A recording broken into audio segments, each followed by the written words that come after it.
এক বাবা তার ছেলের সাথে কথা বলছিল।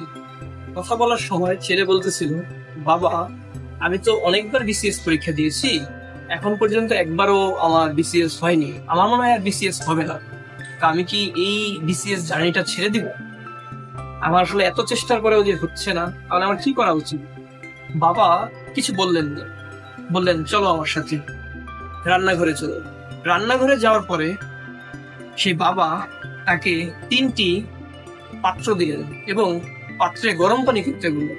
3টি পাত্রে গরম পানি করা হলো। গরম পানির মধ্যে একটার মধ্যে আলু দিয়ে দেওয়া হলো, একটার মধ্যে ডিম দিয়ে দেওয়া হলো, একটার মধ্যে কফি দিয়ে দেওয়া হলো। 15 মিনিট পরে যখন পাত্রগুলো মোটামুটি, একটাতে কফি ছিল, কফি হয়ে গেল, একটাতে ডিম ছিল, ডিম সিদ্ধ হয়ে গেল, একটাতে আলু ছিল, আলু সিদ্ধ হয়ে গেল, বাবা তার ছেলেকে ডেকে বলল, আমাদের জীবন এই 3টি অবস্থার উপর নির্ভর করে। যখন আমাদের জীবনে কোনো সমস্যা আসে, তখন তুমি আলুর মতো ব্যবহার করবে, যে তুমি প্রথমে শক্ত ছিলে, যখন বিপদ আসলো তুমি কি ভেঙে পড়ে যাবে? নাকি ডিমের মতো হবে, যখন তুমি খুবই নরম ছিলে, যখন কোনো বিপদ আসলো তুমি শক্ত হয়ে গেলে, তুমি খুবই শক্ত হয়ে গেলে, শক্ত রূপ ধারণ করলে? নাকি তুমি কফির মতো ঘটনাটাই পাল্টে দিবে? কফিটা প্রথমে ছিল পাত্রে সাদা, যখনই কফির দানাটা দেওয়া হলো, গরমে গেল, সে কি হলো?